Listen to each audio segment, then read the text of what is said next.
सांगमाने तोई सीरियल आज एपिसोड रे आपण मान देखिबाको पाइबे जबरदस्त सीन। हाँ सांगमाने आपण मान देखिबाको पाइबे आज रोही मन मन डरी जाउची। आ रोही कहूची जो सत्य को राम को सामने रे मु लुचेई रखिथिली से सत्य पाखरे राम फाइनली पहुंची गले। आ से चिकी पुणी थरे बाजी जीती गला किंतु ए रोही एमिति हेबाको दबनी। आ जो पर्यंत कामिनी बुढ़ी मो साथी रे अछि से चिकी मोर किछि भी करि परिबनी।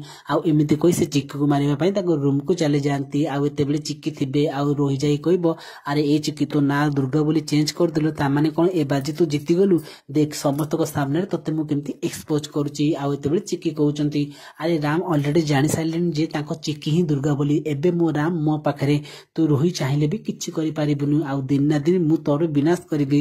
या पर चिकी कहउचंती खूब जल्दी कामिनी जेजेमा मध्ये जानि पारिबे जे मु ही ताको प्रकृत नातली बोली। या पर रोही डरी जाउची। आ आपण माने जानले खुशी हेबे कामिनी जेजेमा को झियो जानकी एबे भी बंचिचंती। आ जानकी होउचंती प्रकृत रे जोशा देवी जे कि चिकीर माँ। तो फ्रेंड्स आपण मानकु केमिति लागिबो जेतेबेले जोशा देवी जानि पारिबे जे प्रकृत रे से चिकी को असली माँ जानकी बोली। आ कामिनी जेजेमा मध्ये जानिले आपण माने बहुत खुशी हेबे। आगो को सीरियल रे बहुत ट्विस्ट आसीबाकु जाउची। आ आगो को एमिति कोन हो जानिबाकु चाहू तले हम खटी टाइम यूट्यूब चैनल सहित जोड़ी रहंतु। आज रे वीडियो टी भल लागितले वीडियो को लाइक